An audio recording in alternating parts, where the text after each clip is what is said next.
week's episode is an episode I did with Brian Scott and Richard Pauptit from Sundcay. It's a brilliant band. Can you see? There we go. The album they sent me. Sorry about the green screen wobbly bit. It was a fantastic interview. I really loved it. It's quite a long one, but there's a lot to talk about. They reached out to me a few months ago now and asked me to review the album, which I've done on a previous episode, which I'll put in the show notes below, and links to where you can buy the album from. We talk about all things, everything from the album to making music, to the future of music, to Canadian music, everything and in between. These guys are really, really interesting. It's a fantastic album. As I said in my review, I think it's one of the albums of the year so far. So enjoy this interview with Brian Scott and Richard Pauptit from Sundcay, Canadian doom metal legends. Don't just take it from me. Enjoy the interview. Listen to the album. Bye for now. Hey, hey, how's it going? How you going? Not bad, not bad. I've put your logo behind me because Nice. if that's all right. Appreciate the extra effort there. That's all right. That's all right. How are you this morning, nighttime, afternoon, whatever? Well, it's 5 o'clock here, so we're doing. Of course, it is 5 o'clock on a Sunday, so nobody's feeling great at 5 on a Sunday, I don't think. But hey, could be worse. Yeah, I was working at 5 o'clock on the Sunday, unfortunately. So that's what happens. Yeah. Look, man, What this time is happens. it there? It's 9 a.m. 9 a.m. on Monday morning. That's so In your future. Yeah. In your future. Right on. Thank you. So everything's okay. Well, we're going to make it at least till 9 o'clock Monday morning. Yes, you will. I can't give you the lottery numbers because I don't. Wish I could. Yeah. I don't think they would work here, but We never know, do you? Yeah. You never know. There are. I suppose I could see the Canadian ones from here. Well, welcome, guys. Thanks. Who am I? Who am I talking to? I need to see Brian. your faces. I'm Brian, Rich, wonderful. Thank you. I know the names, but I haven't put the faces to it yet. I appreciate that. Yeah.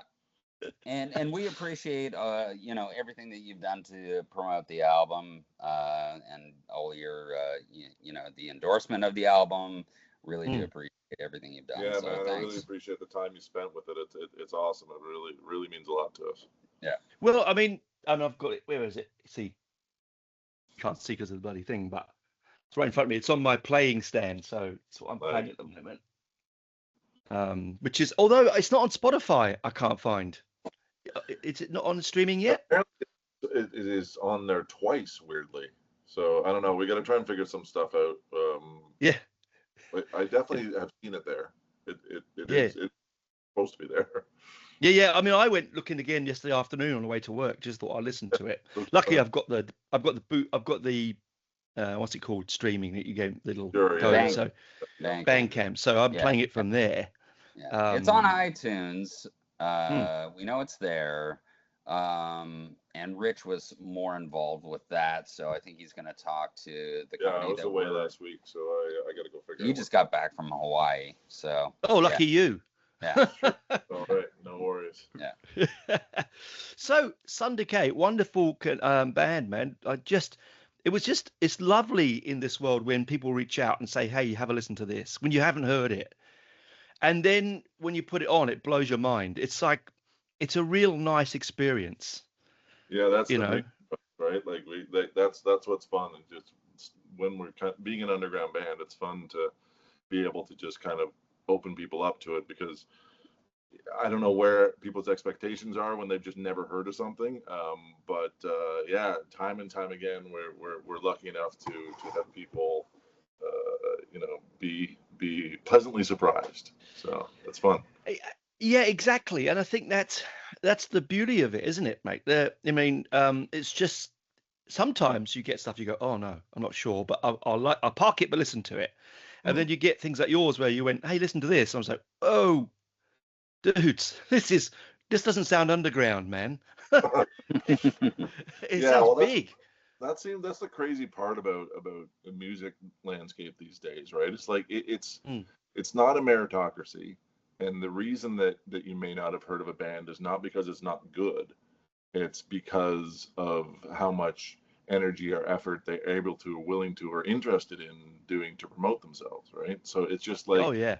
how good are you at social media is how popular your band is, not how good is your band. You know, it's How a crazy is that? world. Yeah, You know? yeah. Or Crazy. they have a ton of, money and a giant team behind them. Different world, yeah, Yeah, for sure. yeah. Different world. Well, So well, yeah, before we, yeah, no, no, I just want to, just want to say I've got Rich on vocals here, and we've got Brian on guitar, just so people getting confused. Who is this we're talking to? It's just I forgot to mention that. Slipped out I of my am head. the vocals. If you can't tell. I don't know. But you're right though. It's sad, isn't it? I was talking to another band recently whose band is amazing, but they're terrible with all this stuff. Yeah. And Yeah. so they don't get that extra push over the cliff, Yeah. Rough. that you guys are good at. And that's the thing, we're not that good at. We're good enough that Mm. people hear us, but that's not our strengths. And it it really it's frustrating that it should be, that it needs to be, right? Like that shouldn't be. Shouldn't be Mm. the best skill of a band is that they're good at blowing their own horn. You know, we should Yeah. be blowing other horns. That Yeah, Yeah. exactly. I mean, again, for those that don't that are listening to us are not sure, if they haven't listened to my episode before or don't know much about you, you're a doom band. But I hate boxes, right? I said it before and I say it again. I don't like industry boxes because it blocks out your ability to be something different or move on or change or expand, which you musicians want to do, right? So doom is the overall arching sort of sub genre, but then you fiddle around with psychedelic, with progressive, with technical, all sorts of stuff, don't you? You're not just in that one little dirgy. Yeah. I mean, for sure. I mean, if you look at metal as a whole, that umbrella, I mean, there's so many different subgenres that fall under that, and even within those subgenres, there's subgenres under that, right? So, I mean, if you listen to like Mournful Congregation, I mean, that's a doom band that I actually love, but they don't really sound anything like Paul Bear, No, yeah. Yeah, but they're both classified as doom, and I like that, right? And we never try to put ourselves in a box. Like when we go to write a song, I don't think, okay, this needs to sound like a doom song in the more traditional sense. It's yes, like there are certain characteristics that we want to bring to the music, in terms of like it being, kind of more brooding and, slower paced and down tuned, and haunting and all of those things for sure, but at the same time, I'm like, we can also throw in a nice, a melody that has pop sensibilities, in some way, I love right? it. And we're not afraid to do that. And I love bands that aren't, like when I think of Deaf Heaven, when they did Infant and Granite, right? Like they went way outside of what they're known for, and there was a lot of backlash with that, but I love the fact that they did it and they weren't scared to do it, right? I love that though. That's the point. Don't be scared. This is the creativity of the underground. This is where there's that thin line, isn't there? You become superstars and then people want you to stay there. But in that hinterland between that and the underground, you can do what you want because there's no pressure on you for it. Well, there's no risk or reward, right? Like it's not like if we did what everybody wanted us to hear, we would be millionaires. That's not an option. So why don't we just do whatever the hell we want and and then put out what makes us happy? And that, I mean, that's what's most important to us, is that we're just kind of throwing our contribution into the world, and they were just like, this is what we think sounds good, and if people respond to it, that we're happy to hear that people are into it, but Yeah. realistically, there's not a lot riding on it other than our satisfaction with it and that sort of thing, and then if everyone else joins in, then it feels good. Yeah, and exactly. We're under no illusion that this is still very niche. I mean, there's not like like I try playing the album to my kids who are 17, 14. My son listens to rap. My daughter listens to whatever pop music, right? And I'm like, ready for 11-minute like epic journey? And they're like, yes, please. Hell no. So yeah, that's the funny about it. Like, as supportive as people may want to be, like, we're still in our own little world, just writing things for ourselves and playing them for ourselves. And then when we kind of weed it out there, and people like yourself, help kind of broadcast it to some like-minded people, that's where it gets interesting. There are millions of people who are into this type of music. It's just they're scattered all over the globe, woven in with the billions and billions that are out there. So it's true. Like I wrote in big letters in my review in my notebook the other day. I put doom, not always gloom, which when I listen to your music, which is true. It's like it's dirge, not always grind. And I think you're right. The world out there. There is a big audience for your music, right? And I want to talk about your music now because it's certainly for your, is it second album? Third album, sorry. I mean, depends on how you look at it. So we got a little ambitious with our EPs, so so we have 2 EPs, and one could qualify as being an album. We called it an EP, but it's over half an hour long, so whatever, kind of falls wonderful in that gray area. Again, call it what you will, classify it how you like. Yeah, we have 3 platters of music out there. Yeah. The reason I say that is because, again, I'll grab this album. So this is your, The Blood Lives Again. This is the album we're talking about here. It doesn't. Not only is it one of the most beautiful packagings I've ever come across from an independent band, like genuinely beautiful. But it just sounds like it was done with a $5 million producer, Yeah. It has this, it doesn't sound underground in a good way. Like, I love underground. It just sounds so well polished. Well, there's a lot of things that we've been kind of lucky to, as far as the packaging goes, like Brian and I, our day job is luxury packaging. That's what we do.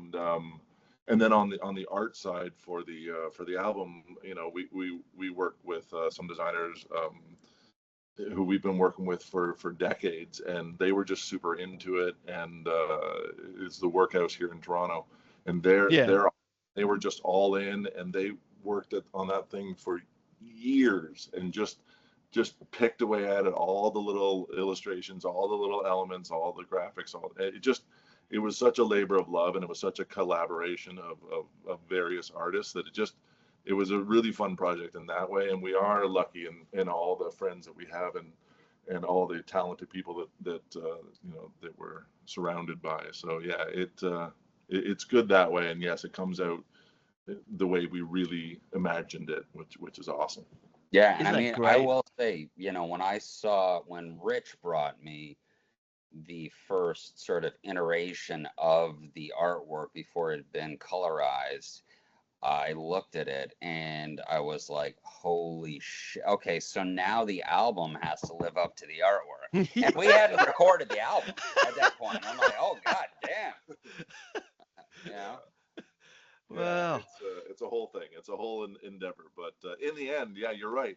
I really do feel like it is more, it's certainly a value for your dollar. You're getting a lot out of it, both. I hope, but I know production-wise and art-wise and every aspect of it is more than you bargained for, So. Well, it feels like art. That's the point.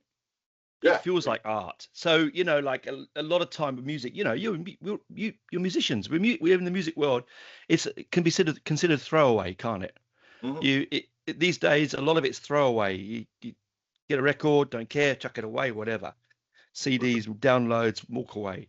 But it's really nice when you have something that feels tangibly solid, like the music. Yeah, Mhm. and that's why we You know? like we have a long time between our releases because we do take our time and we lean in and whatever. Sometimes the world kicks us in the nuts like it did to everyone Yeah. in the early 20s. But yeah, there's just no point for us in putting out something that isn't everything we want it to be because again we're on no schedule and we have nothing to do as far as this project goes other than to put out what we want in the world. Yeah. Do you find it easier to write the longer tracks then, like to get in and just do those nice long, like like Tyranny, those really lovely sort of journeys? Do you find that easier to write than anything Brian's else? composer and all that, so yeah, Yeah. you handle that. You know what? Every song's different. Sometimes those songs, in a way, are easier to write because I'll be stringing together three separate songs like that. Mm, Like Tyranny rushes in is almost like three, movements or something, right? mm, Like mm. it never goes back to that beginning part, right? Like Yes. Yeah, there's it's not like no first chorus yeah, Yeah, yeah, it yeah. It doesn't doesn't resolve. follow a Yeah, that's right. particular Yeah. formula.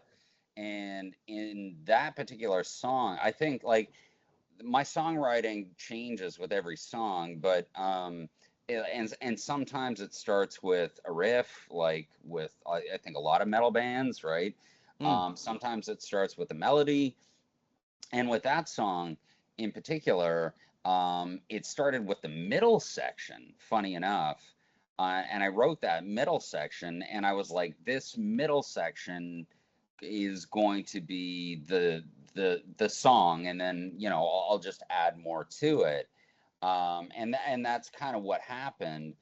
But um, then I ended up finding another piece that I wrote earlier, like I don't know, at it's some other point. Like I have so much music that I've written, right? And I just go back and I'm like, wow, I actually think that's gonna fit with that. And mm. then so then I'm 2/3 of the way through, and I'm like, now I just got to write the end.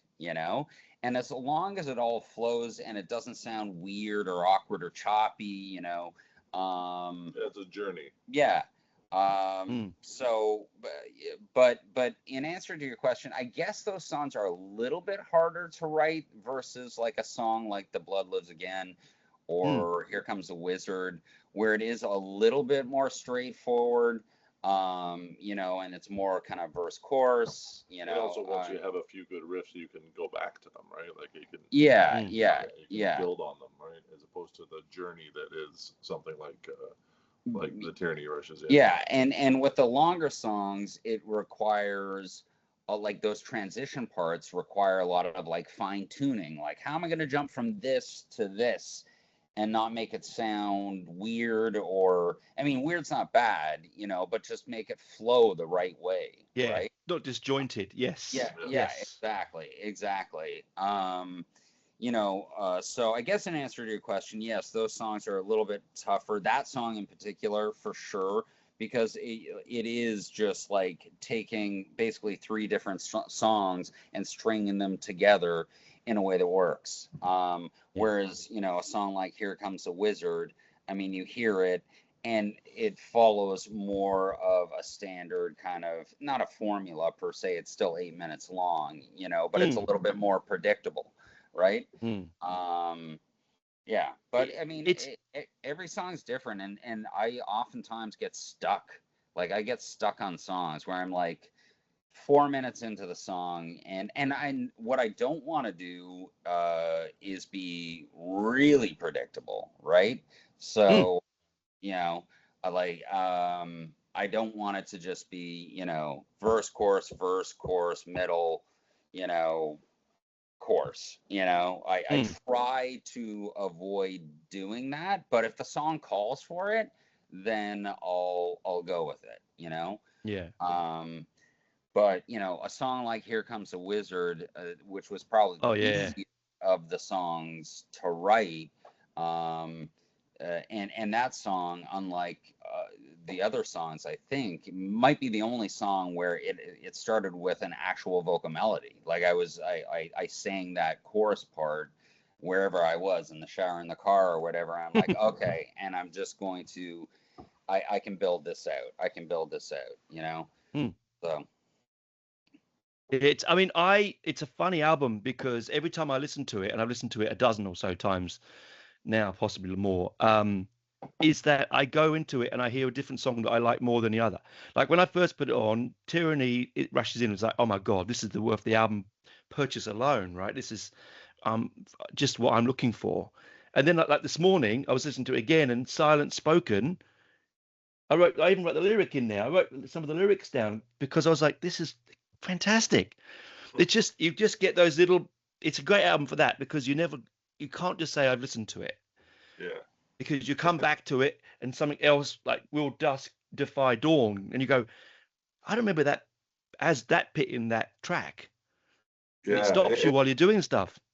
And that's kind of the hope for it, and that's why graphically we laid out the imagery the way we did.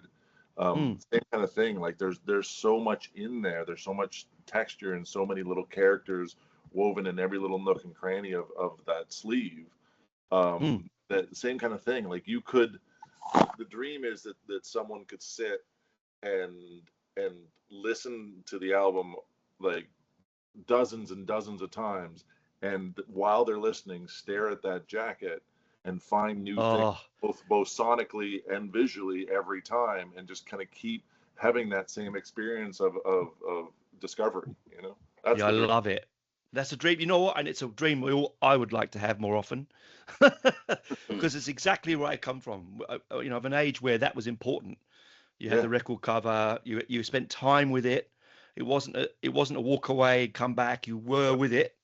You turn it over. You had to sit with it. My record player doesn't have automatic return. I can't leave it. So they're just mine. No, I don't want it either. It is, but I don't want it because it gives me time to stay. Because it gives me a reason to sit myself down. And that's the best way. I mean, certainly the way we all feel is like, we want your full attention. So like, and ideally people want to be in a space where their full attention is pulled into something. And so with the visual and the audio, and there being kind of Easter eggs throughout both of them, we feel like we're trying at least to give you everything you need to be fully stimulated time and time again, and to find something new in it time and time again. Yeah, it's cinematic, isn't it? It's cinematic. It's hard to focus. It's hard for people to be that engaged. So we're just trying to give it as much as we possibly can. But it takes a certain type of listener that appreciates that kind of music, right? Like it does. Yeah. Yeah. It requires patience. It requires a commitment. And I mean, younger kids these days don't have that. I mean, I don't know how many younger kids are listening to songs. I hope lots, and I hope we find them and they find us, and whatever, and things such as that. But like, I don't want to just say that it is just a certain generation that functions this way, but I feel like everybody would, benefit from it. It's just a matter of it's something that we're nostalgic for, and it's something that maybe younger people haven't even experienced, but they should, Yeah. Well, I grew up in a house. Well, I grew up in a house with lots of brothers, and one was a prog head, one was a punk, one was a metal head, one was into reggae, and we all had this amazing musical journey in our house and folk. And so I'd go and grab a prog. I'd go and put on Yes, I love Genesis. I'd put it on and spend 20 minutes with this suite of music. Yeah. Because that's how I was raised. I think you're right. The younger generation are a Snap generation. It's a TikTok generation. It's the Instagram generation. But I really, like you said, I have hope there are people out there, that young people that would go, hey man, this amazing track is 8 minutes. It's not long enough. I got to the end of 8 minutes and go, is there more? Well, I mean, I know Truly. some young people, some teenagers with flip phones these days. They are pushing against it. I'm not joking. Yeah. Like they really, I know some young people who are really kind of frustrated with just how fast the world's coming at them and how Mm. and how little agency they have. And like I said, this is the type of thing where you can just carve out some time and like I said, hopefully we give you everything you can possibly need to keep you entertained. Particularly the doom genre, it's one of those genres that's quite. I love it. I love all genres basically. There's a couple I can't do, but most of it I will listen to. And doom is one of those ones I came at right from that sort of early stage. I went to see Candlemass and Cathedral and Saint Vitus and all these amazing bands when I was 16 and 17. It was quite an experience. Just say that because I'd come from this fast thrash punk hardcore, and then I went to this gig with my mate, and it was like, this is unbelievable. Like it was just a raining weight of notes that I hadn't experienced before. Mm-hmm. And I think kids will get that if they go and see it live as well. I think it catches you live. Yeah, for sure. For sure. Yeah, because it gives you time and space to really get immersed into music, versus, which it can be, right? And there's a lot to be said for that too, right? Yeah. I love it. Not knocking. Yeah, for the energy genres. of it, right? And to just be like brought into that heightened energy, right? But yeah, that's our favorite kind of experience too, from a concert standpoint. That's what we try to give and what we try to receive. Is just just like wrap your arms around me and show me what you want to see. Yeah. And Rich, I mean, you've got a fantastic voice. We haven't knocked on this yet, but your voice is fantastic for this album. I mean, all of your music, but it is brilliant on this album because it's transcendental to a point. You just sit there in a darkened room, put the record on, and then the world can go fuck itself for 43 minutes. And I really love that. No, thank you. I appreciate that. I learned a long time ago not to try to be anything else, because honestly, whatever this is, whatever comes out of me, we Brian and I do like a charity thing every year for doing some covers with a lot of other musicians in town. Nice. And I'm always having a hard time finding something that I could actually cover. It's ridiculous. Like I just like literally too low for Johnny Cash. It's just like, what the fuck am I supposed to do? But anyways, my point is, at that point when you realize that, like, you like to sing, but you can't find a way to sing like anyone else, then you just like lean into whatever. Oh, I know that feeling. I love to sing, but I can't sing like anyone else either. I've tried a few cover stuff. It doesn't work for me. Yeah, and I have a problem, but you just roll with it, I guess, right? And like for some of the songs on the album, I actually like spent a lot of time trying to kind of like trying to get into the headspace of like listen to some Gregorian monks and just listening to that kind of thing. And you say silent spoken like that. There's a lot of that in there that I'm just channeling, like just trying to like, it's more like throat singing and just kind of like just letting it pour out more than actually trying to belt it out, which I do in some of the other songs. So yeah, no, thanks for that. It is what it is. Yeah, there's a real push and pull musically in the album. Brian's pulling, and you push, and then you push, and like you pull and Brian push. There's this real lovely sort of synergy between the two of you. With the flow of the album, it doesn't feel like you've come along and just tacked a vocal over the top. Yeah, well, sometimes it happens. You get that feeling where the music's there. Oh, they've just put a vocal on, and I'm not sure if that's going to work. It's there. Yours seems very, very synergy in it. There's a synergy to it. Yeah. Brian and I grew up together, and we've been kind of like I don't know, trying to jam various genres of music down each other's throats for decades. And so, yeah, I mean, we just kind of have been playing off each other forever. And this is the place where it made the most sense. And this is the place this Sundcay is a band that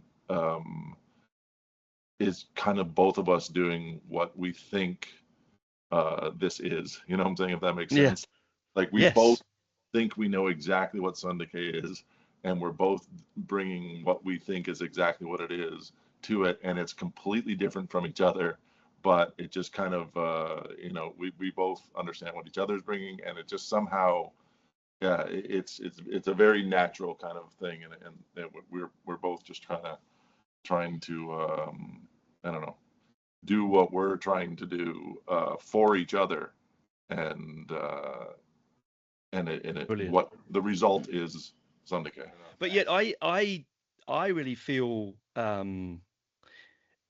When I listen to it, it's an ancient. It sounds like you have known each other forever and ever. You know, it's that kind of sound. I just brilliant. Well, I mean, when like Brian composes all these songs, and when he kind of brings it to the band, Mark, the other guitarist, and Julian, the drummer, they're just like, it's all about trying to interpret what Brian's brought us, basically, and it's and he doesn't really understand it either. Like it's like he wrote it in a fever dream, and amazing. So Mark's like, okay, in this part you do this, and he's like, no, I don't. And you're like, yeah, you do. And so what quite often ends up happening is Mark and Brian are trying to decipher what he's brought, and neither of them have a clear idea of what it is, even though one of them wrote it. And meantime, Julian's in the back, working on what he's bringing to it, and writing his parts, and I'm just kind of singing poorly over and over again. Oh, I wouldn't say that. No, I am in the moment, and I'm just trying to find it. Fair enough. And just because we've all been around each other for so long, and we're just like, I've stopped apologizing for how it sounds or how it doesn't sound or whatever the case may be, and I'm just like, just ignore me, guys. Eventually, when the time comes, it will be where it's supposed to be. But that's for me, and I don't know how other singers are able to do it, but I can't properly find anything unless I'm fully projecting. So I need to be in our practice room. I need to be opening the lungs, belting it out. And the only way that works is if they're playing around me and I'm trying to scream through it all, or trying to kind of project through it all. And that's where I find it all, because if I push a lot of wind, then it all makes sense to me, and it all just kind of settles in and it finds itself. So it's very organic. We don't really have a very good idea of what the hell we're doing until it all kind of comes together. And it's I don't know, it's a fun way to go about it, for sure. It sounds that way though when you listen to it.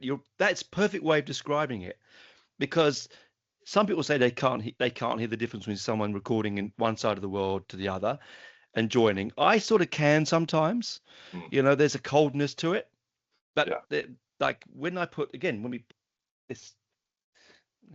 album, when I put it back on and I put it on my record deck, it has a warmth. I think warmth is a good term for a cold such genre like doom. It has a lot of warmth, you know. And that's definitely what we are going for, at least on a lot of the tracks, you know. And I can never really pinpoint my influences. I think a lot of it is subconscious, but I will say that I don't think it's a coincidence that when Sorrow and Extinction came out back in 2012, Sundcay started in 2014.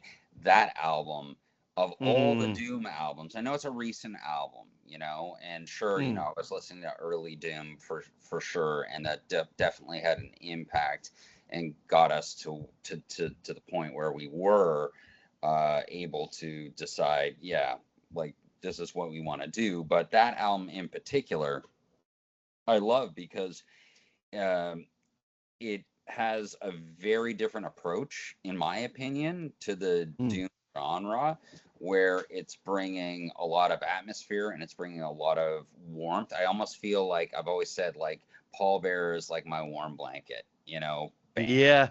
right? Yep. You know? Yep. So if there's any one band that has had an influence, at least on me, that would be the band, you know. And then outside of that, it's a whole variety of different influences coming from everywhere, really, you know, because I mean, I love metal. I grew up on metal. But I also, you know, I have eclectic tastes like yourself, Yeah. right? You know, so I find inspiration from all over the place, right? Like, it wouldn't There's even blues be in your weird. album. Yeah. What's that? There's lots of blues in your album. There's a lot of bluesiness in that album. Yeah, exactly. Yeah, you know, and you know, it wouldn't be weird for me to be driving with my daughter and her put on like Conan Gray and me hear something. And obviously, like, I'm not gonna be like, I'm writing the next Conan Gray tune, you know, but there might be just like something in there where I'm like, oh yeah, okay, that's kind of cool, you know. Well, that's what I think is fun about influences altogether, right? Like, I have a lot of you know, music that I love, and a lot of vocalists that I'm super impressed by, and I absolutely love what they do. It's nothing that I can replicate, but it still does influence just like that, just that passion and that just like willingness and drive to just like belt it out. And even if I am trying to be like anyone else, it's not gonna get there. So yeah, I'm not gonna get found out as to who my influences are, because I'm not able to pull it off, you know, for better or for worse, you know. And it's just like, I think that's kind of the fun of it, that it ends up, things just end up sounding like their own thing, because there's just so many different influences in so many different ways that it's funny. Like, I quite often get called, like, or at least my vocals, like monotone and dispassionate and that sort of thing, which just not, and always caveat with not in a bad way, but just because of that, just because I do have like a low and small range that I'm using in this band. And but I always find it really funny, because it's just like, really, because that's me trying, you know, because that's me full of passion and belting out my heart and soul. And then, but I'm like, I get it. I totally get it. And I'm not saying, like, I'm not talking about like criticism. I'm talking just about people trying to describe what is coming out. And I totally get it, because it is just like that. It's that drone that it's just what comes out. And I just think the only reason I bring that up is to say that, like, I think it's interesting that whatever someone's trying to do through their vessel, it has nothing to do with what comes out on that level, you know. Like, like I'm doing all these things, but what comes out is completely different, you know, to what I'm thinking and what I'm trying to do, you know. I think you've got a beautifully unique voice. I think it's like, to me, I mean, I'm a flowery kind of guy. I like words, right? To me, it's like wind through the trees. Yeah, there's a sort of foresty feel. You know what I mean? How do I say this? It feels like you're sitting in a field and the breeze is blowing through the long grass. You know what I mean? It's that kind of gentleness to you. I mean, like, if this, like, Here Comes a Wizard, it's a classic example for me. You're almost sitting behind the music. Yeah. As I said before, the push-pull, and you're pushing the music. It's like this sense of wind, this movement that you don't get. I've not heard for a very long time. I think it's very unique, in that sense that it's real. There's a real movement to doom, because doom can be, let's be honest, it can be just that moment, you know. Which is all right. I'm all for that, but there's a sway to it. to Yeah, this? well, Brian lays out some pretty beautiful melodies, and then Oh, he does. Yes, he I does. and I Brian, you do. and I try to work some lyrics around some of the kind of mile markers that he's put out. Like Wizard's a perfect example where like that Here Comes the Wizard was all Brian, and he's like, you're obviously gonna have to change that. I'm like, I am obviously not gonna change that. Yeah.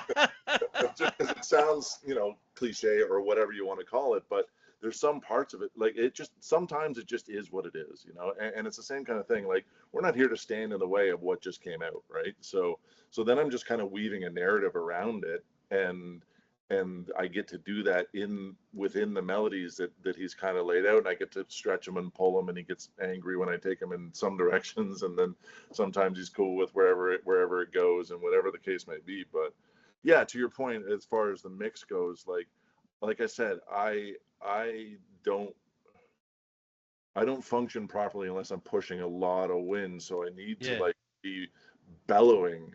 And if that was like a clean mix, and if I wasn't buried in everything else, it just wouldn't make sense, Like it would be that can't be on top of everything, So it just kind of it works really well that way when I'm just like screaming in the background, at the top of my lungs, and I'm mixed back enough that I have to keep fighting through every song, and it just is what it is. Like it happens live, it happens in rehearsal, it happens. It just like the first thing I say to any sound engineer is just like, yeah, could you turn the mic down a little bit, because like I don't want to break anything, because I'm coming in with my first note, everything I've got, and it just is what it is. It's just the way Yeah. it works. And do you know what? I love that. Love it. Now I know that listening to this album is going to add a whole new horizon to my enjoyment of the album, because now I know, you know what I mean? I'll put Yeah, it on and listen to it again, and I think, oh, okay, he's coming at this, and and it gives you that.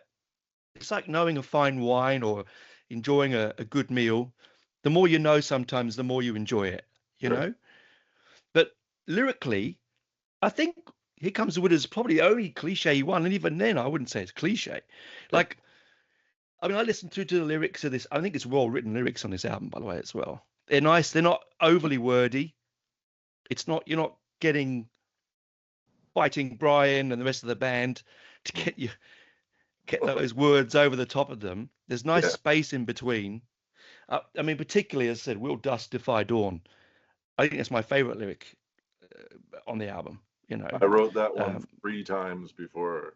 It just that song, when Brian brought it to me, um, that riff is the saddest thing I think I've ever heard. yes. It was just heartbreaking riff, and like I can't, Mm, I don't know that I've ever experienced that before. Like I was so excited to work with him on that one, because it's just like but everything I wrote, I couldn't, it just wasn't, it wasn't as sad as that riff. Like, and I was just like, I kept rewriting it. I'm just like, and I got to the end where I'm just like, this has to be super personal for me. Like, this has to be like just the saddest side of my psyche. And I kind of ran mm, with that one more than all of them. But Brian and I collaborate on all of the all songs, and some are just more autobiographical than others.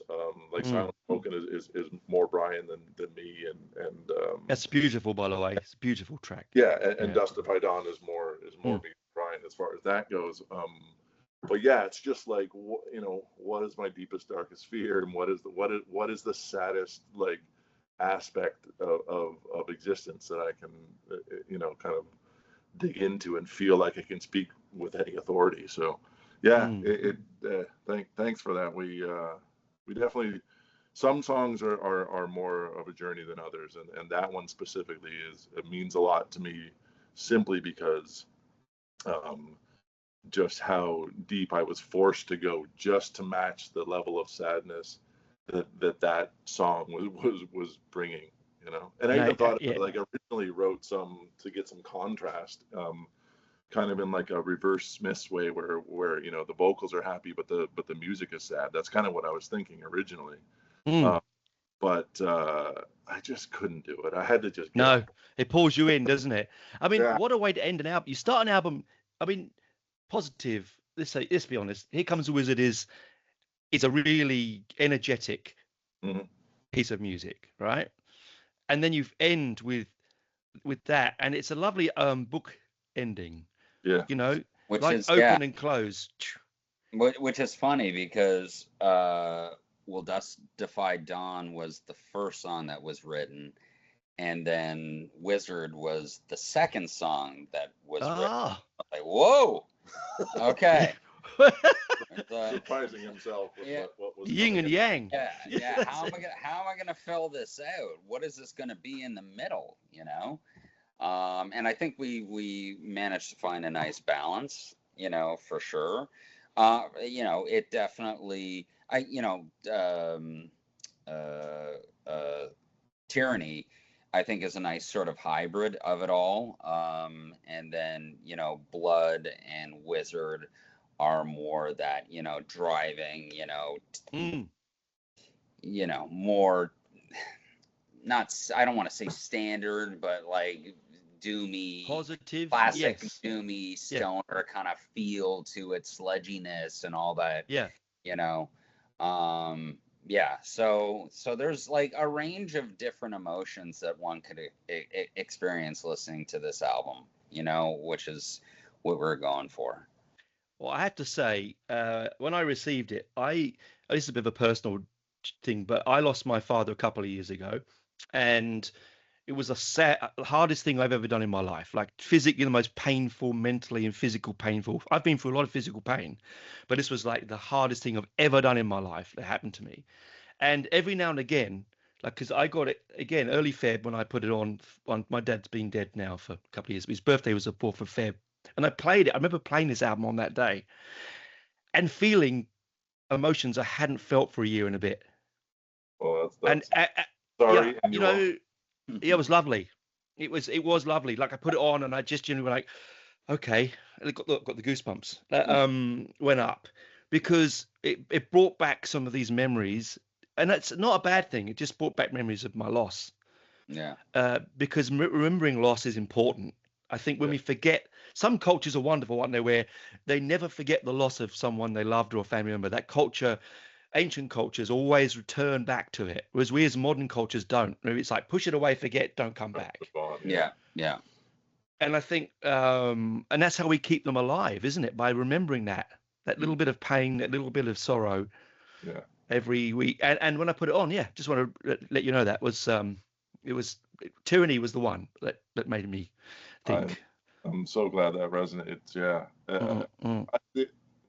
I think music inherently, all art is intensely personal, and I think it's really, you know, it's incumbent upon the artist to leave some of themselves in it, and you know, kind of, you know, display their truth as best they can.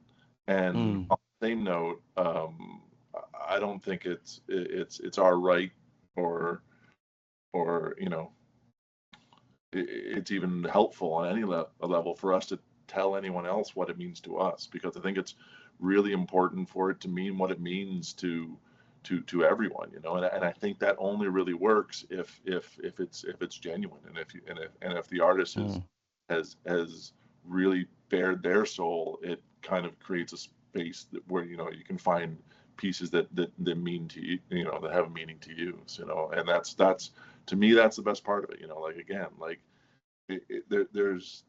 there are a few songs in our catalog that like have brought me to tears multiple times. Wonderful. In performing them both or recording them, just because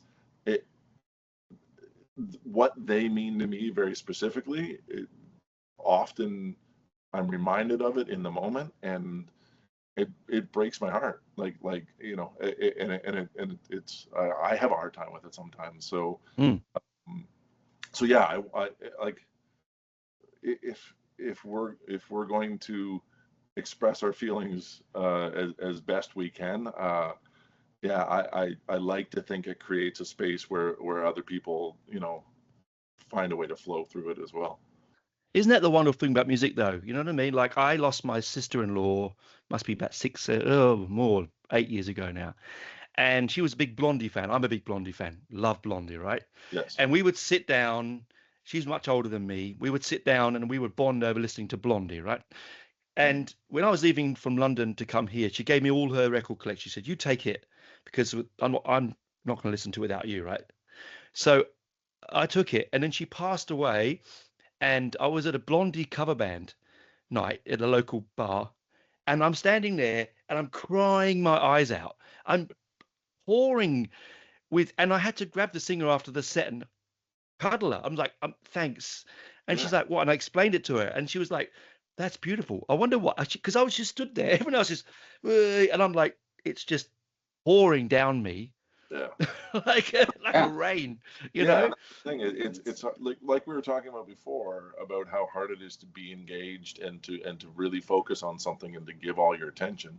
If something can reach down inside you and pull that out of you, good, bad, or otherwise, like it's touched you and it matters. Like that's Yeah, real, and there's yeah. just not enough of that, No, like there isn't. There isn't. the I last agree. that we recorded, Gail, um, while we were recording that, Brian and I lost a really good friend of ours when we were a kid. Sorry. It just like he's the guy that brought us together, and we're recording this album, and it just like there's so much both in the writing and in the performance of that album that like I still think about it when we play it, because I remember, it was very soon after we lost him that we were in the studio, and it just like it's in there. It's just in there for, Yeah. Isn't it and lovely? it's just Beautiful. like it's I just hope it resonates with people, because like I said, to really feel really matters. Simple as Yeah, that. it does. And it helps when Brian's guitar, I mean, your melodies are beautiful. People often think of heavy metal as being ugly and angular and attacking and aggressive. And yes, it has that aspect to it, right? But they also forget the beauty in it. Yeah. If you think about Tony Iommi's riffs, there's some real beauty in those riffs in some of those melodies, right? Mhm. And it's the same with you, Brian. There's a almost a folkiness in some of your melodies where I can imagine it being played on an acoustic guitar beautifully. It would translate to acoustic comfortably. Thank you. Well, I mean, when I first I grew up listening to metal. I was born in Winnipeg. I don't know if you know Winnipeg, but Yep, I've heard of it. Yeah. it's a city here in Canada, very blue collar, working class, and so I grew up listening to metal from a very early age. That was the only music I knew, other than what my parents played me, which was the Eagles or the Beatles. Yeah. I still have an appreciation, not so much for the Eagles, but that's for sure. Oh, I love the Beatles. Yes. But maybe at age 7, I distinctly remember being in the basement of a friend's house, and this isn't even all that metal. But he put on the heavy metal, the movie Heavy Metal, the animated Oh, movie yes. Brilliant soundtrack, movie. right? Yeah. And which isn't a very heavy soundtrack. I mean, it's got like Toto. I don't know if that's Toto, but it's got like Devo on it and Grand Funk Railroad and stuff. Like Cheap Trick and stuff. But it did have Mob Rules on it. But that was sort of my entry point into harder music. So it was that, and then it was the next album was Scorpions Blackout. Brilliant album. Yeah. And then from there, it was the first album I ever bought was Judas Priest, Defenders of the Faith, with my own money. So that's where I came from, was a heavy metal background. When I moved from Winnipeg to Toronto, it was a very different climate and culture in terms of music. And I remember going to school wearing a Kiss t-shirt and the kids made fun of me for wearing the T-shirt. You got to fight for metal sometimes, right? You do have to. I've had a few of those in my time. Especially Yes. as a kid, and especially in the 80s, during a time of MTV and Duran Duran Culture Club and all that stuff, right? But basically that's all I knew until Rich, I met Rich, and he introduced me to, like, as you call it, new wave, but in particular the Smiths. And it was when I started playing guitar, I was fully enamored with the Smiths. So I was modeling sort of my guitar style after Johnny Marr, right? Oh, what a great guitarist! Oh my God. Yeah. And so I've always brought that to all the projects that I've worked on, all the way into Sundcay. So I think you can hear some of that, that very melodic and arpeggiated jangle, almost. In everything that I write, which I hope helps to define us as being maybe a little bit different than some of the other doom bands. You know what? That's lovely. I think this is something that the newer, younger bands aren't probably having, are they? Because when we all came into this industry or music, it was still relatively new. It was growing. It had things were changing. They're coming in now, and they've got it all before them, and it's all on here. Boom, boom, boom. They can instantly go, I am doing only death metal. That's it, right? Or I'm only doing black metal, or I'm only doing this. Whereas, so like you said, you influenced by Johnny Marr. I mean, there aren't many people that would say that in the doom world, right? Or openly admit to it. I think that's what gives you that different edge to a lot of the other stuff that's out. Favorite game when we're like at metal festivals, or Brian likes to go to a lot of horror festivals, and I go with him, and he always ends up having these deep metal conversations, and he loses me at some point because I just can't go that deep with him. Like I'm an absolute lover of various metal bands, and I'd like whatever. Like I'm super into Catatonian, I'm super into the Sword, and I love Baroness, and like there are some bands that I'm obsessed with, but it's not all I listen to. So when Brian goes as deep as he does with some other metal heads, I always like to come over and just like tap him on the shoulder. I'm like, ask him his favorite band. And, it's funny, isn't it funny? I'm like, well, no, just take a pause in your conversation and ask him who he thinks the best band in the world is. And then he's like, and they look at him like, the Smiths. I'm like, yeah. I just ruined the whole conversation and move on. just for fun. Yeah, but I'm not ashamed of it, because Johnny Marr is an absolutely incredible guitarist. And yes, it's very hard to shred, but it's also very hard to play in the style of Johnny Marr because he has such a unique approach to guitar, right? Yeah. Yep. Yeah, I mean, that's what I love about isn't it? This whole project altogether is that like I hear that when like I've been playing with Brian for decades, and everything we do, when he slides into his picking, and you can feel it, like that's Brian, and it's just like I said, decades of hearing his interpretation of whatever we end up doing, whatever world we're in. There's always a little bit of that picking peppered in, where it just sounds exactly like his guitar, and it warms my heart. And also, again, to my point earlier, like I don't think there's any point in doing any of these things if you're not bringing something different to it. Yes. And in some cases, like we're talking about how he's heavily influenced by Johnny Marr, so then that theoretically is not something different, but through the lens of what he actually spends all of his time doing and focusing on, it does come out in a really unique and perverted way, where you're weaving in such strange ingredients that the plate you're serving up is quite unique. Isn't that delicious though? I mean, that's delicious. I mean, I would rather eat that every day than otherwise, just burger and chips. not Yeah, bringing something different to the table, then like why on earth? yeah. You know, Well, that's I'm right. I mean, yeah. same, but those are off the table. Yeah, no, but you know, I listen to some of the guitarists. I'm a bass player myself, a bad one, but I'm a bass player. I know you are. I listen to your podcast. You know he's a bass player. You know he's a Yeah, I was just listening to your most recent podcast, and you were saying you were playing bass in a Sabbath band, actually. I was, yeah, Cool. Yeah. yep. I busted a string and broke my Didn't split go my finger up. open. Yeah. We were kicked.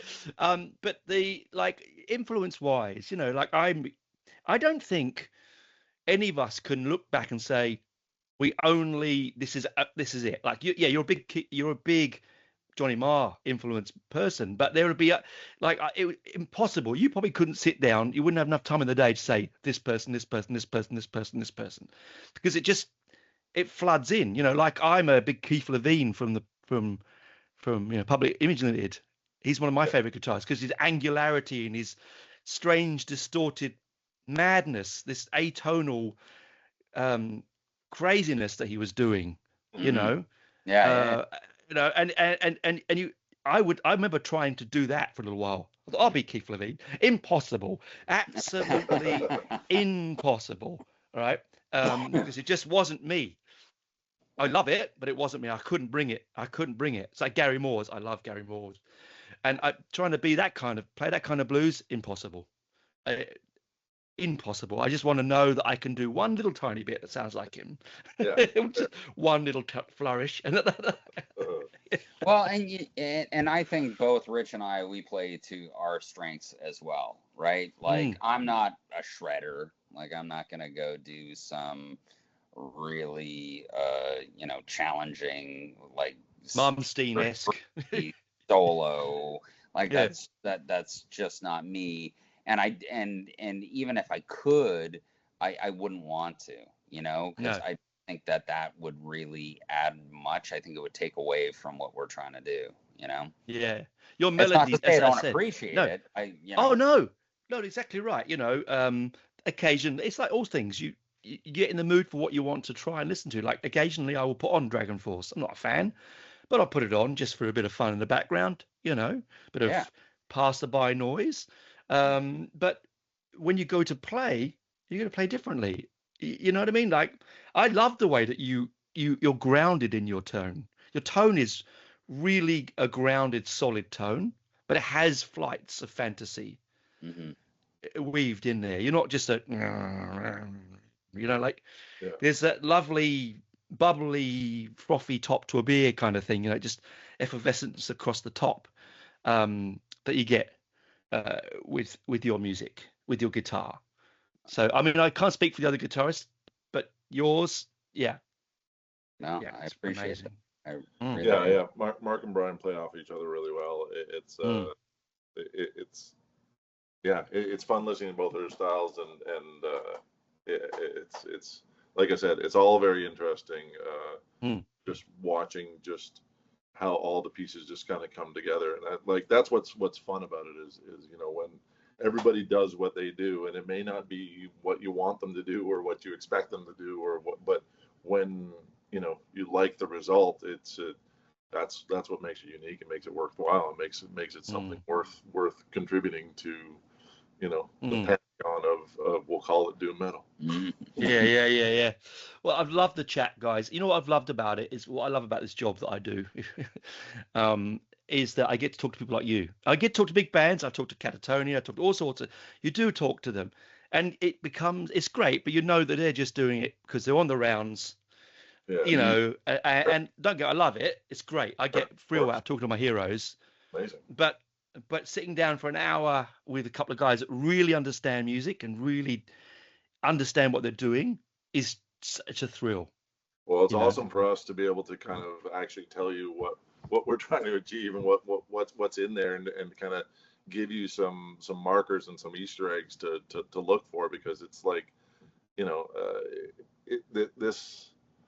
this whole thing for us is it's really intensely personal, and it's a hell of a lot of fun for us to throw it out in the world and see how people react to it and how people resonate with it. And like, I can't thank you enough for spending as much time with it as you did, and you have, and you do, because it really is just like finding a way to connect with it is what we're hoping for everyone. Yeah. Well, yeah. I really hope so. I hope this country, I hope here in Australia and across the world, they get to listen and enjoy it, because now I've talked to you, this package, this album is going to say different things to me, and I really like that. You know, when you put an album, don't know or don't listen or know the band or don't talk to them, whatever, or read anything about them, the album's the album.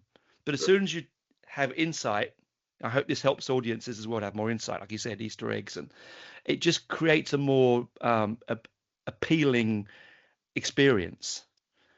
Yeah. Because I can dig more in now and go, right, okay, yeah, oh, Johnny Marr, oh, you know, that I might Secret sauce. Yeah, secret I've sauce. it. but also it's just, it makes the experience more enjoyable.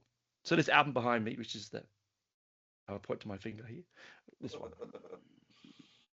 I love this black cover. I absolutely love it. You know, just love it. Yeah. Also, but look, can I just say as well, the one sheet. This brilliant.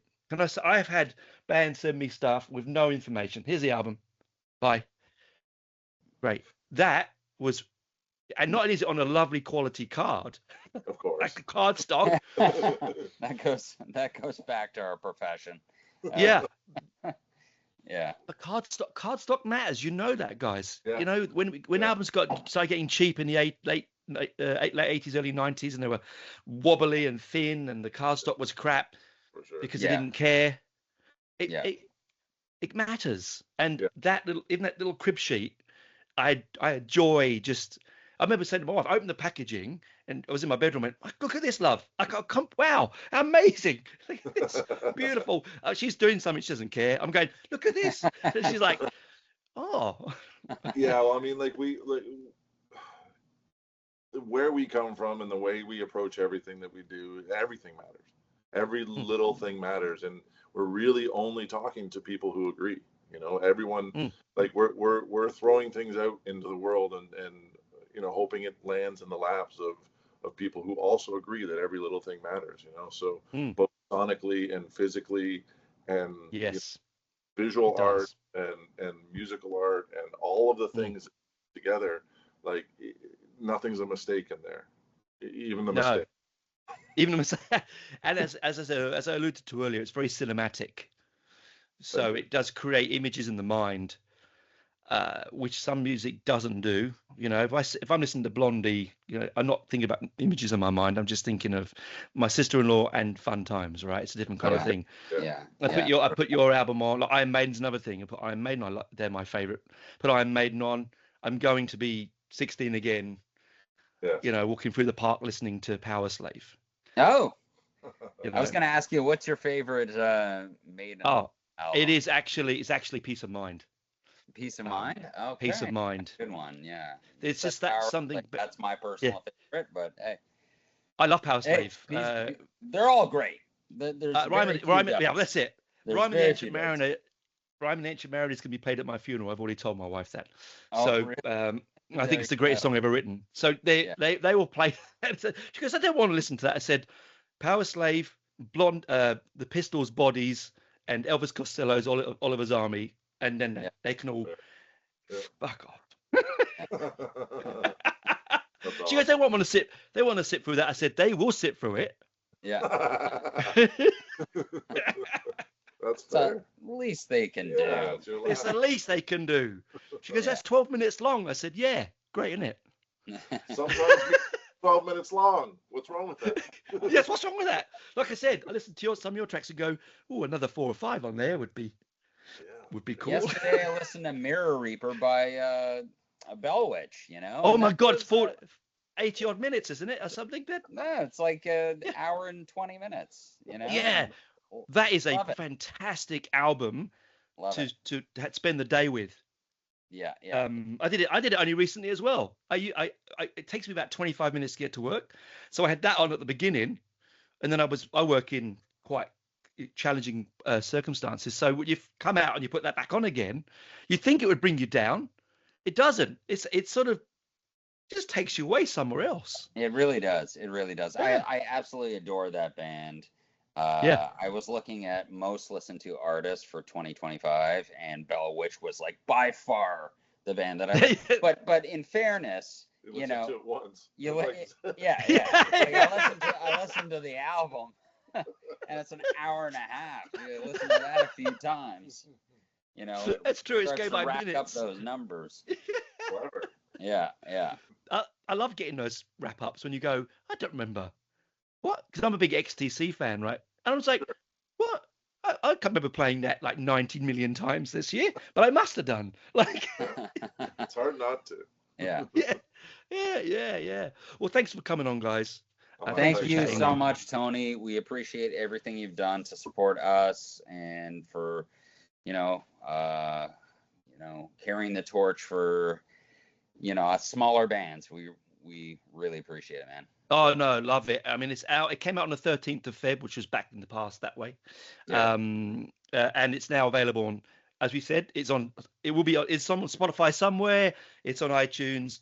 They can come to Bandcamp and buy this beautiful product. You won't be disappointed with the artwork.